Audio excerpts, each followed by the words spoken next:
Hey everybody, Scott Detweiler here, back with our Tuesday morning, well, late morning, Capture One Photoshop thingy, where I basically take some photography that I've shot in the last few weeks or so and retouch one. So we talk about Capture One, we talk about a lot of things, and based on your comments and feedback, we go down different rabbit holes. So today we're going to work on probably a boudoir shoot, or actually I think I'm going to work on this image here. So these are images I've shot, when was this? A couple weeks ago. So this is a Lyra one of Jennifer, and this one I want to work on today. I have a lot of these that make it to trade shows for different vendors that the photographers buy prints from. So this one, H&H Color Lab is my sponsor, and I do a lot of stuff with them, and they take a lot of these and print them. So they have to be perfect, and they have to be perfect at a pretty large scale. The last one I got was like a 60 by 40 frame metal, so a really big imagery. And you want to make sure that this stuff looks phenomenal, and we don't want to guess at it. So last time, in fact, I say 2 or 3 of the images I've worked on in the past have actually been printed and been at trade shows. So kind of fun. You guys get to see that unfold. So if you are a channel subscriber, that's a little subscribe button down below, or the join button, I should say, then you get a chance to see all those past videos I've done in real time, as well as you get a free texture and a Capture One what do you want to call it? Style every month. I give away at least one. I just gave away one yesterday. That's the second one this month because I was behind a bit. So I wanted to get that caught up for you guys. So today I think we're going to work on this one of Jennifer. Although some people had some questions on my lighting for a few of these. So let's talk about that real quick. So all these here were lit the exact same way. I have an AD200 Godox light that I use Molite.com for all my my stuff, because I don't buy it from the other big vendors because they don't give support. So if something breaks, then you got to send it back to China because it's the responsibility of the vendor to do the service. So I buy everything from Molite, and what this is an AD200 in there, and then off to the side, which you don't really see, it's off to the camera right here, is a 42-inch parabolic set to what's called a Chinese lantern, which means that it has the umbrella side, the convex side, is facing toward the model, and there's a spill kill on the back side of it. That's called a Chinese lantern, and I like the way that looks. But what that does is it makes it look like this window is huge in these shots, but it's not. And we're not using just this window to light everything because it's kind of a bit too, I want to call it a bit too short. Her back would be totally dark if the window were the only light here. So a cute little trick to make the scene look a little bit nicer. Somebody, when I did some product photography for a while, I won't mention the company, but they're a popular doll manufacturer.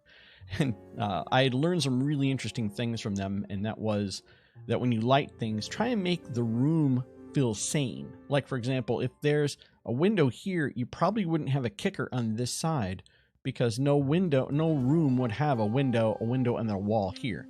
So, I mean, although it may look pleasant on the subject, when you're trying to light something to make it look realistic or like natural light, you wouldn't do that because rooms aren't shaped that way. So I find this tends to throw people off because they think, oh my God, that's great natural light. It's not natural light at all. It's just that window configuration. So we're going to work on this one today. I think this is going to be a really kind of a fun artistic one too, because I don't like these spans here. And we've got some straightening to do, but we can't do it in here because if we do, we're going to lose some body parts that she's probably attached to. So, although, yeah, we'll be really close. But I think I want more of this wall. Oops. The thing is, when we're doing in Photoshop, we need to have as much of the background paper as possible if we're going to stretch this out. And we're losing a big triangle here and a triangle here. So I don't want to do that. So we're just going to reset this. And I do have to take care of any exposure issues right now, and there's a few. So she's a little bit bright on the light on the arms here. We didn't clip anything though, so we're okay. Or we came close. We shouldn't have any problem bringing anything down though. And I just want to make sure that I'm not on the front of her arm here is mostly my biggest concern, is to make sure this forearm here is not overly lit. So that looks a lot better, but we did suffer now in some of these darker areas here. So let's bring that up a bit, probably in the shadow area. And the black would be kind of back behind her hair here. A little bit of that. But I don't want to make her look too red, so I got to be careful with that. Although I think the amount of shadow there's appropriate, we might have to just take some red out of that later. Because I want to open it up. I want to have enough light to go what's in there. So good morning. I do not know how to say your name. Masick? Masick, good morning. So welcome to my Tuesday morning flail-a-thon where I make art. And we make art in a big way. So let's do, I do want to crop this as an 8x10 though.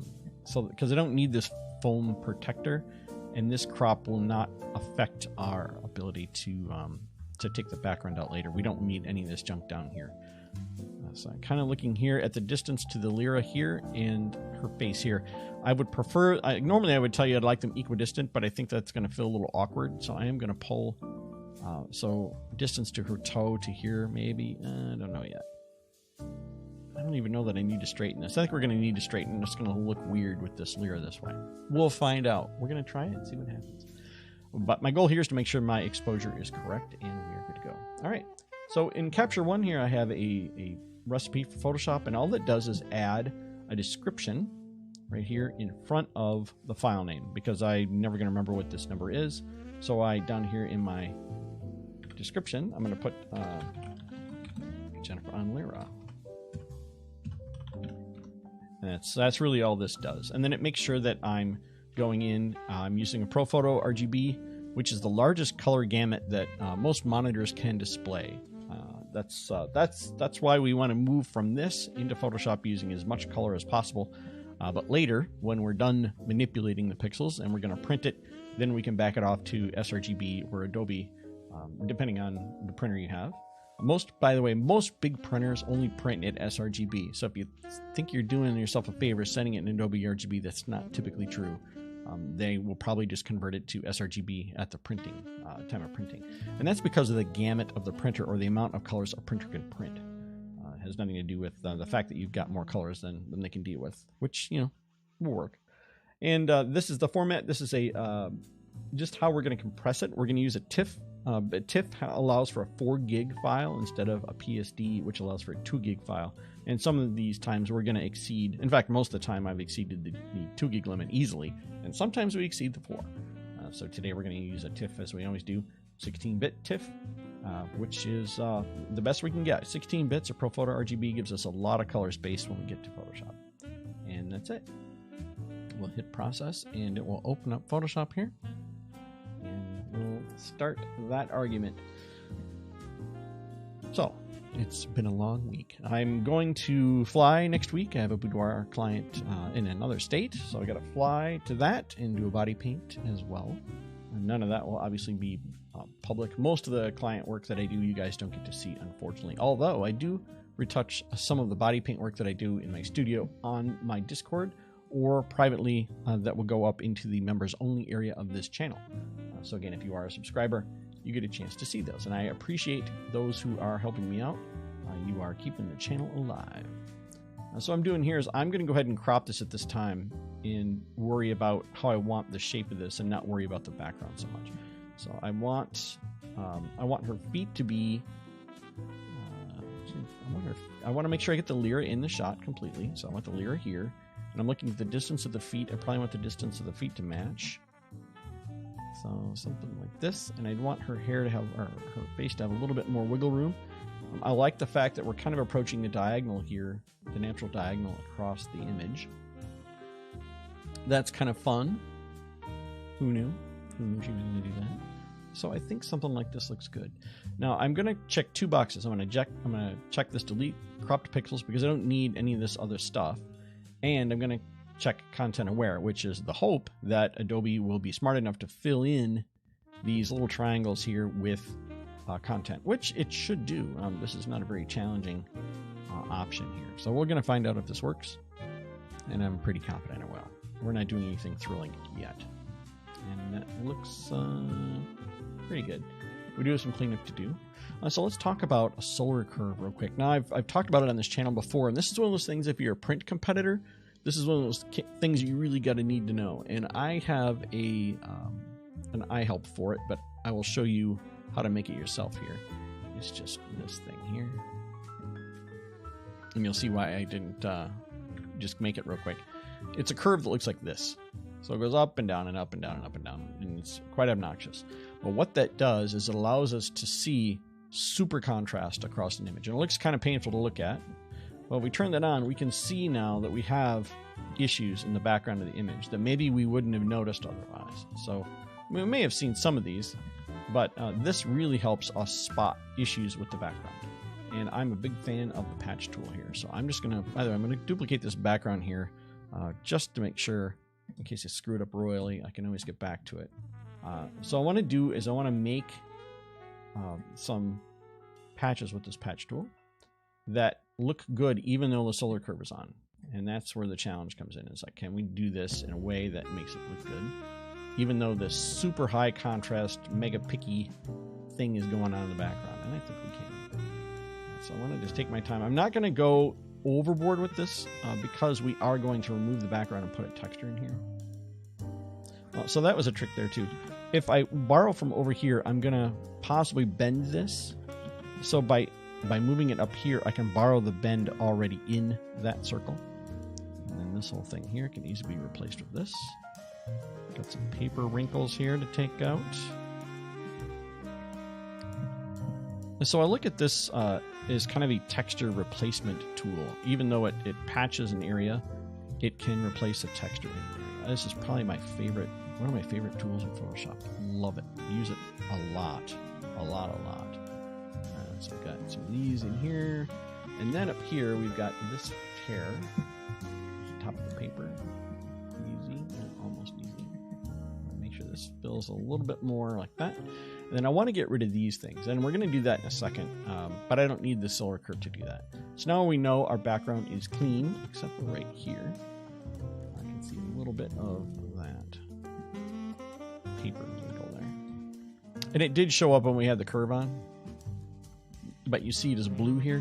So what we can do is we can curve the curve or use a levels adjustment on the curve to help us see better in that area. So like this. So you can see other areas now. So what we can do is we could refine that curve by moving it around a little bit. Work on the actual image. Again, I don't have to pick this apart too much because we are going to be replacing this background, but if you do this now, you can save yourself some headache later when you get all kinds of weird marks in the back of your background. So if you're new to this channel, we do all kinds of artsy stuff here, and then we do a lot of skin retouching. So we're gonna retouch the skin on her. You're gonna get to see all the steps involved with that, and it's pretty much the same thing every time for that. So if you're I'd say a veteran of this channel, you've seen me do this about 1.5 million times. But it never gets old, does it? No, because everybody's got skin. So master that. You have to be able to do it for everyone. So if you're going to be a photographer and you're going to shoot people, you've got to learn to retouch skin. It's that easy, and it's really not that hard. Okay, I'm done with this layer here. We don't need it anymore, and we don't need this anymore. Let's get rid of this this span set here. Okay, so first of all, I want to cut it from the background. And a way that I do that, I'm going to create a new thing, current and below, is I want to actually cut through it with the background like this. And the reason we do this is because Photoshop has some limitations in some things that it's good at and some things it's not good at. The patch tool is amazing, but if I cross an element like this, oops, let's use this. If I cross an element like this, you're going to see that it makes a blur like this. But if let's merge these here. If I cross, let me merge this down. So I'm just thinking ahead. I'm putting all the changes we've done so far into the background layer. But if I use the patch tool and I go through my little openings like this, and I do a replacement, I won't get that problem. So you'll see that we make some initial kind of slices into the image so that we can get down here and work a little closer. It's just a thing that I do to kind of make my life easier, because the patch tool is better than the clone tool. Like this may leave marks in the background that we can't see, plus it creates repeating patterns, and we have to be careful of all that kind of stuff. So my goal here, I think, is we're just going to get rid of a bunch of this, and we're going to replace the span set area here with another part of the layer. This shouldn't take too long if we do it right, but I can see all this stuff in the background now from the patch tool, so I'm just going to, or from that clone stand. Really prefer the patch tool for this kind of stuff, but we're just hacking away at this right now. And we could probably save this part here. By save, I mean that we can actually use it and not have to replace the whole thing, possibly. possibly. But you can kind of see where that clone stamp is. But again, we can use the patch tool in here to just borrow this ugly chunk and repatch it like that. And we'll do this one. I sample constantly as I'm doing this.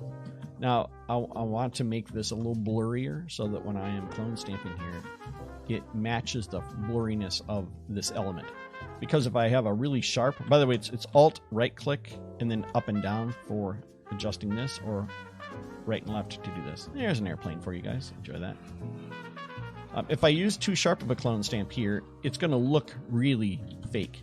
So as you're working, you may need to increase your blur as you're working in areas with more depth of field. So just a little thing to keep track of there. And again, I can kind of see some junk in the background from the patch or the clone stamp. There we go. It's looking surreal already. You're a few minutes behind, but you're here to learn. All right, SB, welcome. Welcome, welcome. All right, I need to replace this area here. This looks terrible. So we're going to, we've got to figure out how big it is first. So it's like maybe like something like this big.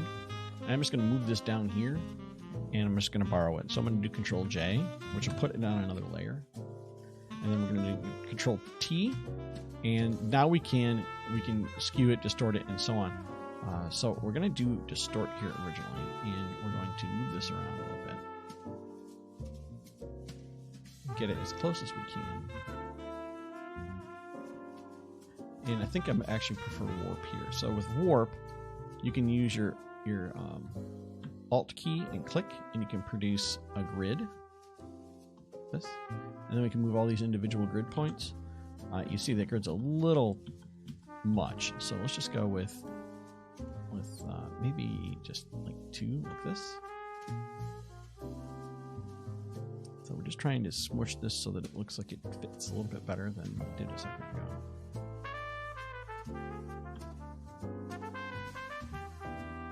Let's move this in here a little bit. Something like that, perhaps.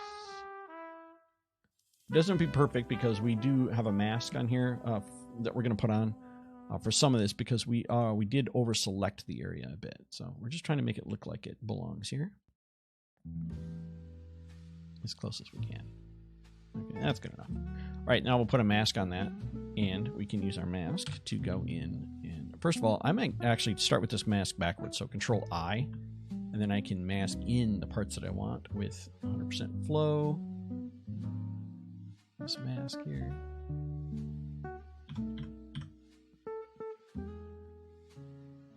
See what we can get.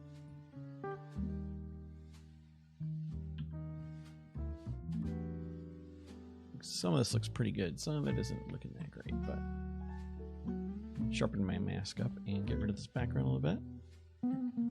Yeah, this shows in real time, so if you have no patience, you may be like, oh, I'm bored with this guy already. I get it. I get it. If you're here for quick Photoshop tips, that's something else. All right, that's pretty close. I mean, it's not quite perfect, but that's okay. It's good enough because we can actually do some other stuff with it here. But it's this part up here that I don't like that much. But let's go ahead and we're going to merge this down. And I'm going to take this part and I'm going to duplicate it on its own layer. And we're going to go into Liquify and fix the wrongs that I have done in the world here. It may seem like a lot to get to where we need to go, but you know, removal of these straps to me is an important part of this. I don't like them at all, and I don't want them in the image. So I'm going to take the time to do it. And there we go. That looks pretty convincing, I think, except for this dark part here. I'm pretty happy with that. To get rid of that, I would also probably duplicate this layer again and just again merge these together. I want to keep going in merging these because I don't really need to tear them apart. I'm okay having it like this. So let's try the patch tool here and see if we can get this color to be like this color over here. Something like that. Looks pretty good. The patch tool for the win. Oops. Try and line up the seams there a little bit better. And that's not even one of them we need to repair, but here we go. Now I am taking a little extra time to go through and do these little tears and stuff because, again, if it gets printed later, not that I know it will, but if it does, then I won't feel like an idiot looking at it and go, why didn't I retouch that stuff? So that looks pretty good. I don't think anybody would notice. You'll notice because you saw me do it. This one will be a lot easier because we just need to take this section here like this, move this down, and just grab from this part here. And it's going to be a lot easier to manipulate. Oops, turn my ruler on because it's just a simple turn for the most part. Something like this. Enter. And again, we will apply our mask here and then mask it in. So that should look pretty decent.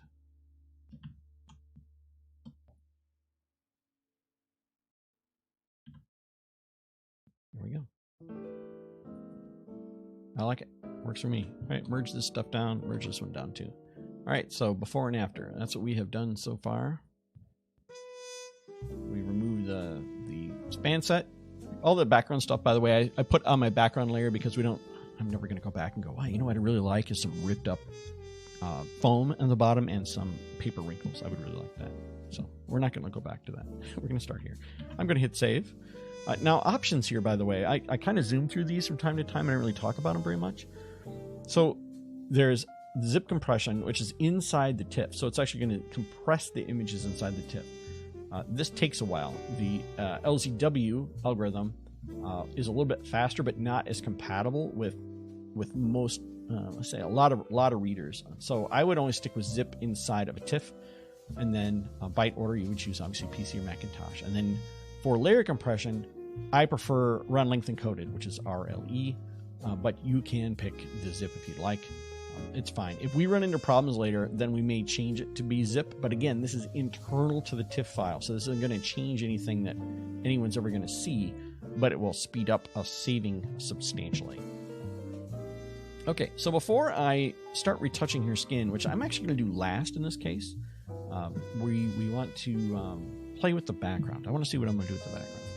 So I have all these different textures and stuff here, and I'm going to go right to the ones that I give you guys every month for supporting the channel. And I think we've got 14 is the one that just came out yesterday. This is Blue Fold, and there's a textured version as well, which has all of the texture, the impasto from the painting process and printing process is on it. I don't want that in this case. I want the flat one. Because I don't want depth of field to have to notice that there is changes in that texture.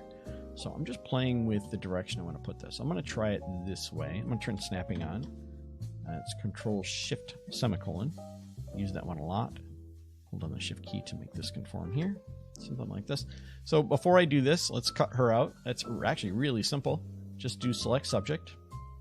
And it's going to do a pretty good job. It's gotten better over the years. It's not quite perfect though. So to perfect it, we're going to go select, and we're going to select a mask, but we're not going to use it this way. We're going to hold on our Shift key and then click it. That will give us the legacy version, which I much prefer. Now, if we take small incremental steps and go through and highlight things, we don't want to do like her whole body in one swoop. It just doesn't work very well. If you find it's too much, just hold on your Alt key and select back over her foot, and it'll go, oh, I see what you mean now. Like, what's that white spot for there? Who knows?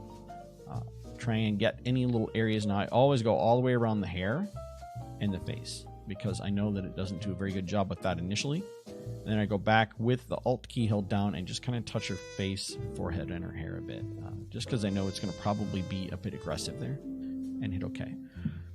And that should be good enough, although maybe the back of her arm here, yeah, back of her arm is a bit of a fail. So let's just use this select tool here and see what we can do. There's always one part of the image that's going to be kind of getting close to the background color, and unfortunately that's her arm, and it's almost always her arm or her leg. So we're just going to try and do a little bit better job here. We'll probably have to come back to it. It's never going to be easy. And that's mediocre. That's better. Some of our hands are missing here too. I'm actually going to do this again. And just again, go here and see what it gives me. And that might be good enough. Again, we're not looking for it to be perfect. This is a good one too. Watch out for this kind of thing where you'll have these little areas here. This is a great opportunity for you to take this brush and just tap that area, and it will go ahead and pull that back. That will save you later. Same with our hands here, holding on the Alt key. Trying to zoom out, and it's not working. There we go. And you see this is kind of junky in here. Again, hold on to your Alt key and kind of say, no, not this. And it will work for you. Good enough. That'll be good enough for what we're trying to do here. Save the selection. I call it 1.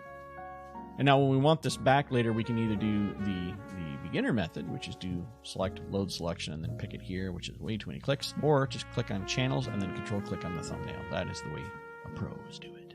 There you go. You're now a pro. All right, let's find a background. Oh yeah, we have one. Duh. Let's go back. Not that far back. There we go.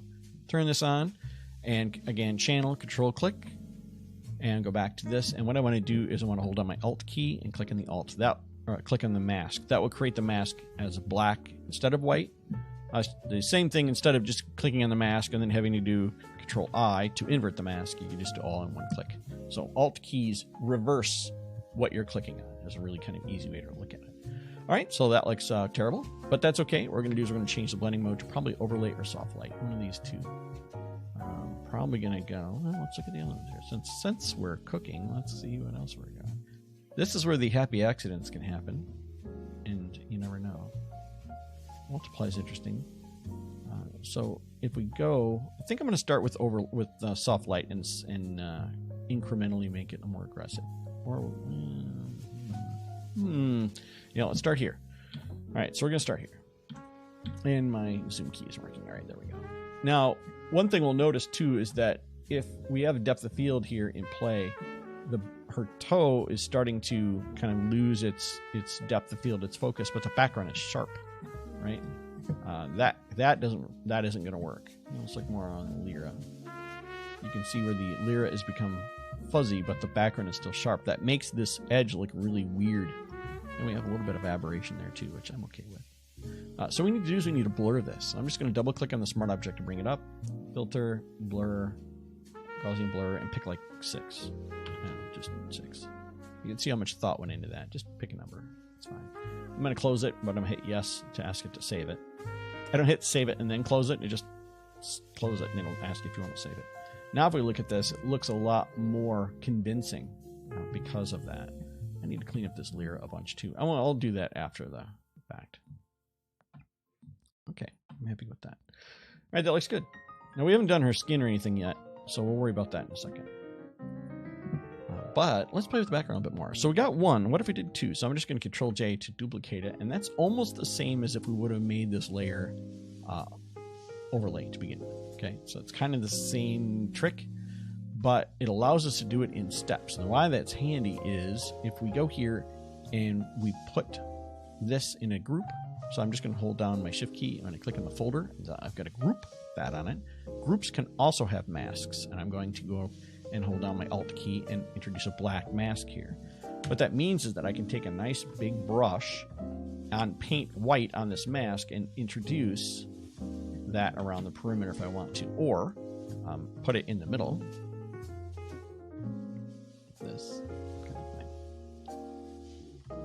And then I can invert that mask. Or not invert it. This is the process where I am discovering along with you. Let's go back and try this overlay, but let's put a Hue and Saturation Adjustment layer on it and take it all the way over and see what that does. This almost always looks better, but not today, which means I might want to try a different texture. I can see if the background is substantially lighter than the texture I'm putting on there, and if it is, I'm going to darken it a bit. Okay, well, that's interesting. I like it. It's kind of artsy, but I think we can do better. Let's try another texture. Doesn't hurt. Let's do the one from last week. No, let's back up again a couple weeks here. I've been kicking out textures for you guys a lot lately. Ooh, I like this one too. Let's try Rose. Now, this is a lot easier to try textures once we've done one. Because we can just put it in place like this. Hit enter. We'll need to blur it. So do. Actually, we don't even need to blur it yet. Let's blur it after we make sure it doesn't suck. And I'm going to hold my Alt key and I'm going to click and drag that up there. Then I can change the blending mode. I think I do like that better. Oops. Let's get rid of those two. I think I do like that better. I think the color automatically looked better, but I also like the fact that most of the detail is not taking place behind her, which is the problem I had with the other texture. This just looks more interesting to me. So Hue and Saturation Adjustment again, and almost if I pull it all the way to the side, usually I like it, and if I do, that's kind of telling me that for some reason that group of colors, that color gamut there and the color gamut here, are going to work nicely together. I don't know. Call it my weird theory, or it's partially luck. Do I think it's going to work? I don't know. Let's find out. I'm also looking here at trying to match the color of this kind of with her skin a bit to say that that's going to work well. And I like that. It's a little bit brighter in the middle, which I may take down because I don't want to affect the area around her. And the reason being, and this is a really good reason, and if you've done compositing before, you're going to see this and go, oh yeah, you're going to end up with these weird halos that go all the way around things. Look at the chromatic aberration on this thing. My God, Becky, what happened? I have to check that out. That's terrible. Is that like that in Capture One? Let's go look. It sure is. So we could go into... I don't even use that tool typically, but I mean, you put it in here, purple fringing, and you go, there we go, purple fringing gone. So, let's, I'm going to clone this variant and send this off to Photoshop.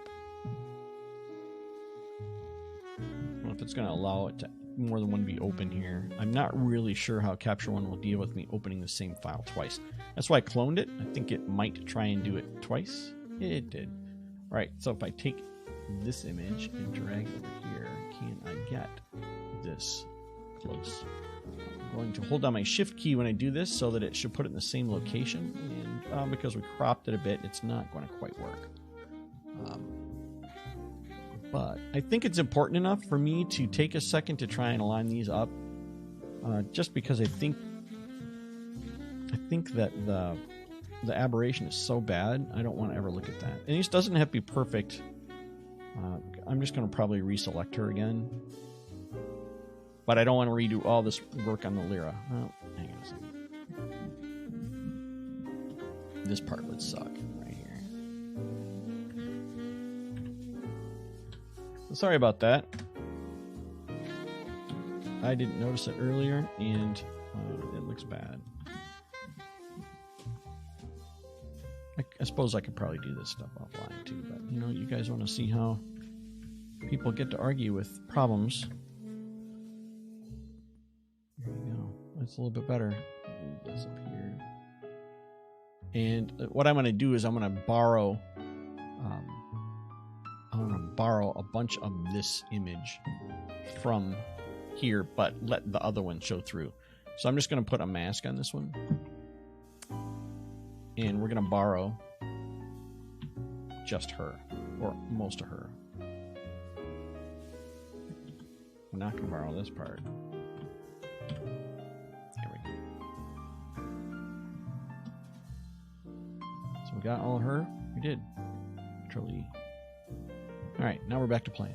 Now we don't have that aberration to deal with. Oh, that was so bad. Man, I've never seen my camera do that before. Never. And never's a long time.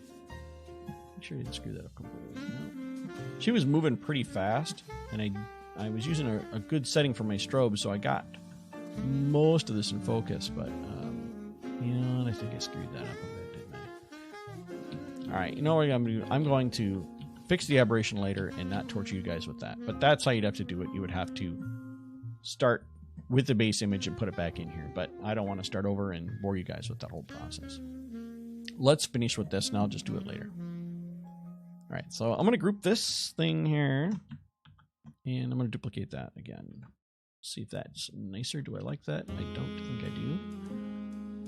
Let's try one more texture. Let's go. Just going back a few weeks here. See if there's one here that I really love. There is one I love. Where is it? I think it's in one of these other texture packs. There we go. Cressida. I love this one. I use this one a ton. A ton. I'll get with the center. The center weighting in this is really nice.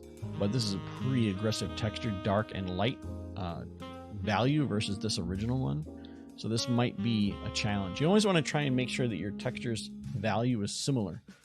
Otherwise, you're going to end up with a lot of problems. So let's borrow again this here. Holding on the Alt key does that. And you can see what I mean by problems where you have this halo around her here. It's because the value is so much darker in this texture I'm adding.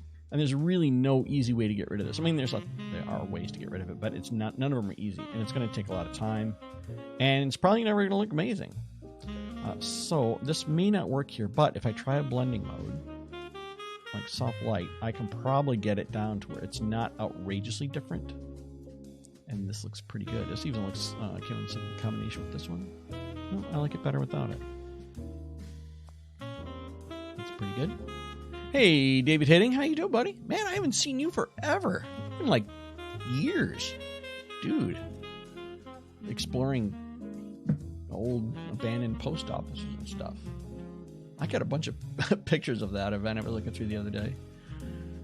All right, let's see here. I'm just looking at this whole thing. Do I want to take the saturation down a little bit so it's not too yellow?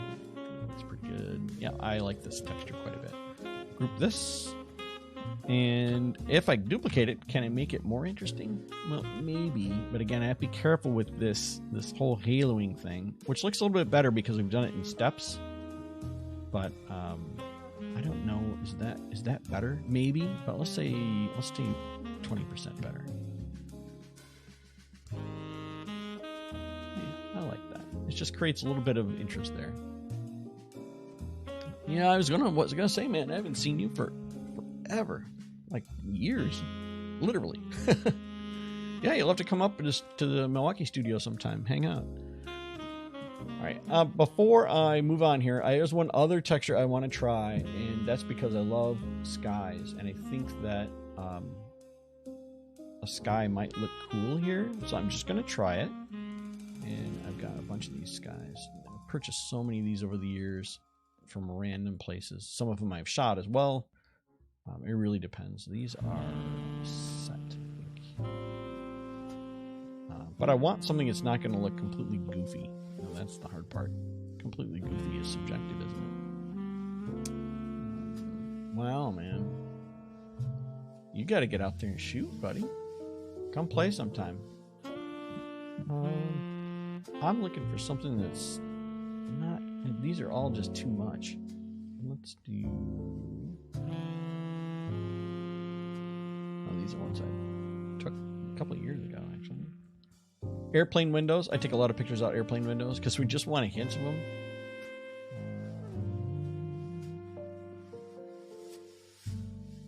Let's try some of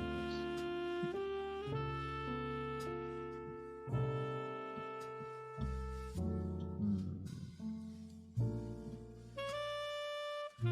I don't think so, but let's try it. Just to try it.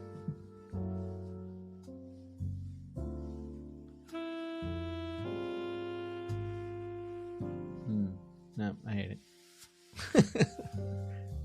But hey, you gotta try. You gotta try. That's what we're here for. We're here to learn. All right, let's take and do the skin on her, and we'll call it good. So what I'm gonna do is I'm going to use my frequency separation action. It is free. You can grab it down below.